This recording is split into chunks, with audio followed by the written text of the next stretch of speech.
今日は翔英さんと新井さんのデュアルパーパスモデルホーネット ADV とツアークロス3、この2つを紹介していきたいと思います。ちなみにデュアルパーパスヘルメットっていうのはオフロードタイプのヘルメットにこういうシールドがついた形のヘルメットのことですよね。まずはそれぞれどんな特徴があるかを見ていきましょう。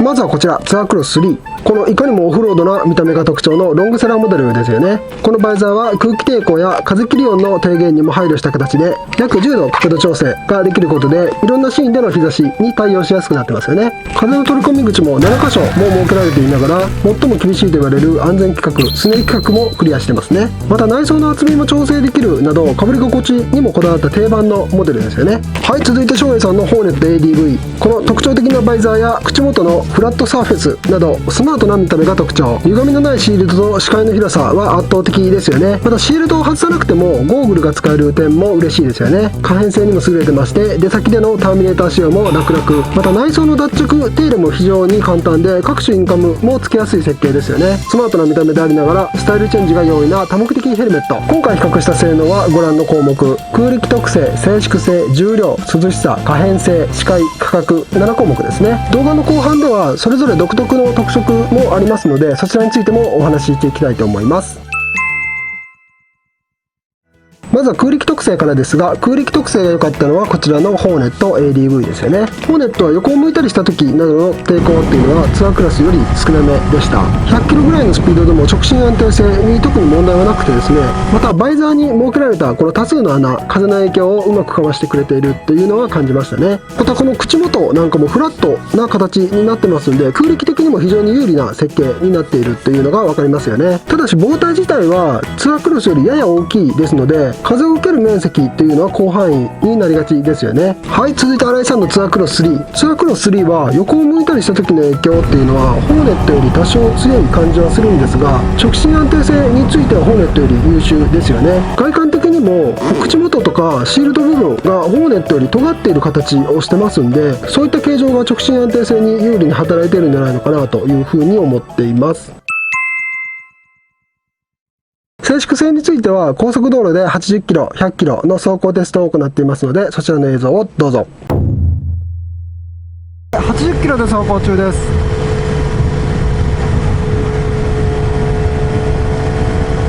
80キロで走行中です。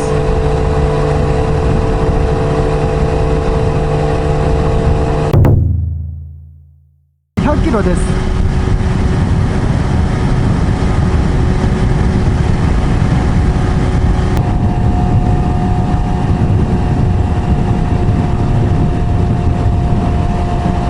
ホーネットの方が気密性が高いのでこちらの方が遮音性も高いんじゃないのかなというふうに思っていたんですけれども正直遮音性はそんなに変わらないかなというふうな印象でした。どちらも高速域では風切り音っていうのはするんですけれどもホーネットの方がですね50キロから60キロぐらいの低速域でも早い段階からババババババというような風切り音を発生させましたね。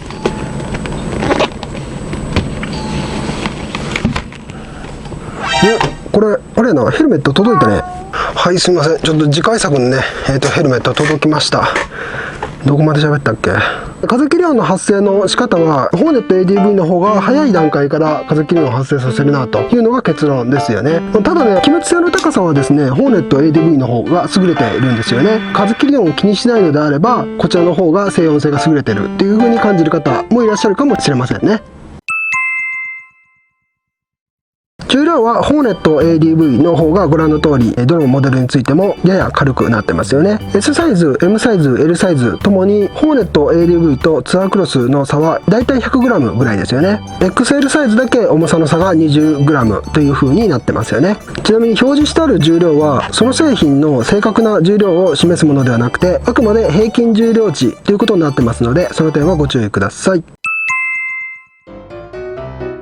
涼しさについてはこちらのツアークロス3の方がインテークの数非常に多いので涼しく感じやすいですよね。ツアークロスのインテークは頭頂部に2箇所、シールドにブローシャッターが2箇所、口元にもスライド式シャッターが1箇所、左右にもインテークが2箇所ありますね。口元のインテークは内側から開閉式になってまして左右のスライド式と口元の中央は上下スライド式になってます。後頭部にはスライド式のエアアウトレットが2箇所、首元のエアアウトレットは開閉操作はできません。内装を取るとこんな感じ。前頭部にインテークの穴が2箇所、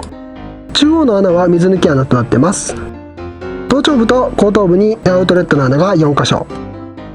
首元の左右にもエアアウトレットがついてますね。口元から後頭部までかなり広い範囲で涼しさを体感できるというのが特徴です。ホーネット ADV は額にスライド式シャッターが1箇所、口元にも1箇所、頭頂部にもインテークの穴が開いてます。頭頂部のインテークはバイザーのトップにスイッチがあって、バイザーの先端から筒状になっている中央を通っていって、この穴から風を導入します。後頭部にエアアウトレットが2箇所、首元にもエアアウトレットが3箇所、全て開閉操作はできません。内装を取るとこんな感じ。額にインテークの穴が2箇所、前頭部にインテークが2箇所、それ以降の穴が8箇所ありますが、これは全てエアアウトレットになってます。普通のオンロードモデルと比べると、額の方と頭頂部の方、どちらともに風の感じ方は弱いかなというふうに思います。口元のインテークはシールドの内側から風が吹き上げるデフロスター効果と息苦しさを解消できるように、口元にも風が吹いてくるようになってます。はい、ツアークロスの特徴はですね、インテークの数が非常に多い点ですよね。特に口元だけでも3箇所もありますので、全て開放していると非常に爽快ですよね。頭頂部のインテークやシールドのブローシャッターの風の感じ方としてはやや弱いんですけれども、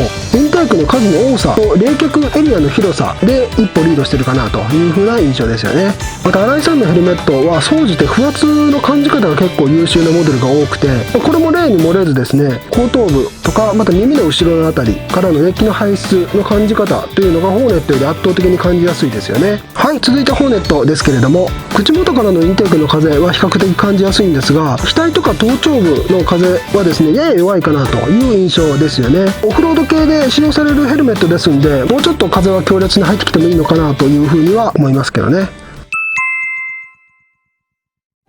はい、続いては可変性についての評価ですね。可変性っていうのはどういうことかと言いますと、バイザーの外しやすさとかゴーグルの付けやすさについての評価のことですよね。可変性が優れているのはこちらのホーネット ADV。ターミネーター仕様にするときにも専用の工具なしでバイザーを簡単に外すことができるので非常に便利ですよね。バイザーを外すときはこのビスを横に90度回してバイザーを引っ張るだけですね。こういったビスがついています。反対側も同じように90度回して引っ張るだけと、この指で押さえているところを押しながら手前に引っ張るということで抜けます。はい、これでターミネーター仕様の完成です。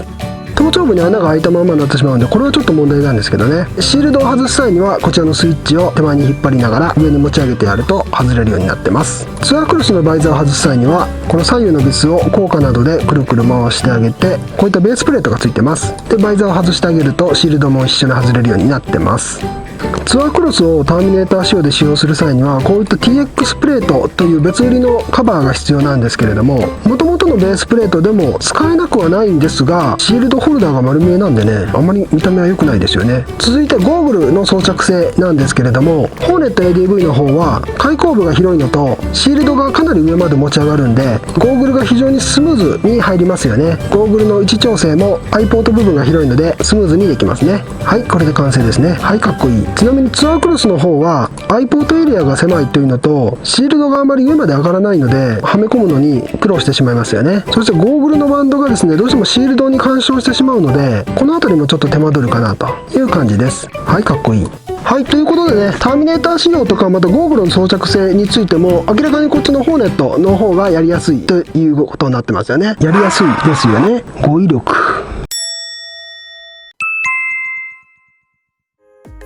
はい、続いては視界の広さについてですね。視界の広さはこちらのホーネットの方が優れていますね。ホーネットの方はですね、ノーズ部分の高さが抑えられてまして、バイザーもですね、前方にやや短いんですよね。で横幅に関してもツアークロスより約1センチほど大きいということで、全体的にですね、視界は非常に広くなってます。実際被ってみるとこんな感じの視界ですね。シールドが非常にクリアで全く歪みのない視界ですよね。ツアークロスの場合はこんな感じ。ノーズ部分がやや高いというのと、バイザーがやや視界にかかりやすいかなという感じですね。このシールドがですね、非常に精度が高くてクリアな視界を保ってるんで、走行中にですね、私何回かシールド下ろしてるかなっていう風に確認したぐらいですね。はい、続いてこちらのツアークロスの方なんですけれども、ホーネットと比べると特別狭いという風に感じることはないんですけれども、気になるのがですね、シールドの R がですね、ホーネットよりきついので、どうしても中央部分に歪みがあるんですよね。気になる人はちょっと気になってしまうかなという風に思いますね。はい、続いては価格ですね。ツアークロスは単色が44,000円。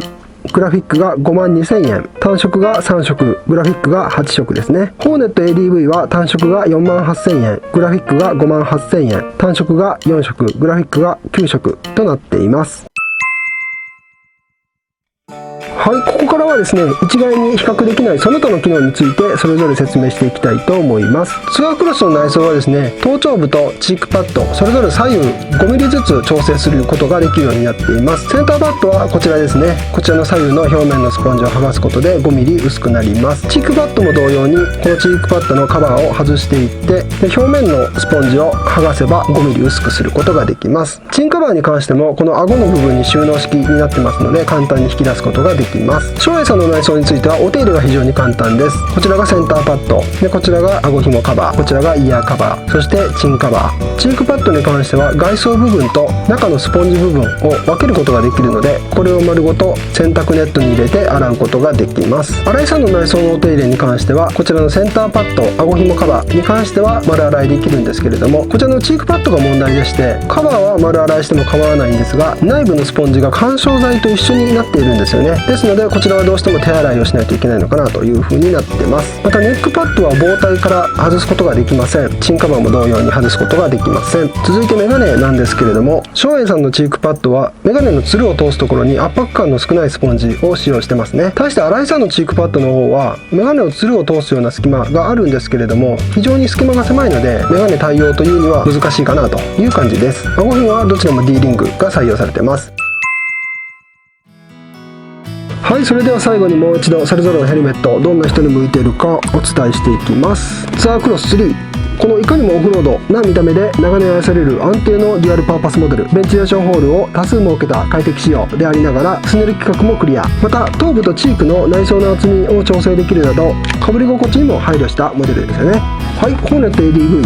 このバイザーの脱着が簡単でシールドをつけたまんまでもゴーグルを脱着できるなど可変性の高さが魅力ですよね。また広くて歪みのない視界はシールドを下ろしていることを忘れてしまうほど、内装の手入れも非常に簡単で各種インカムにも対応しやすい形状ですよね。スマートな見た目でスタイルチェンジが容易な多目的ヘルメット。最後にもう一度比較表を見ていただきましょう。こちら今回のヤマハ R6 とカブ110でかぶり比べて総合的に判断しています。この表はあくまで個人的な順位ですので、車両や環境によって印象が変わる可能性があるということをご理解いただきたいと思います。オンロードもオフロードも楽しみたいけれどもヘルメットは1個で済ましたい、そんな人はこのデュアルパーパスモデルおすすめですよね。またカブのような小排気量から大型のアドベンチャー、今回テストしたミドルスポーツまで何にでも使える懐の広さがありましたね。またオフロード走ってみたいけどオフ車持ってないっていう人はね、カブがおすすめです。カブでもね無茶しなければオフロード十分楽しめますんで。はい、ということで本日はここまでご視聴ありがとうございました。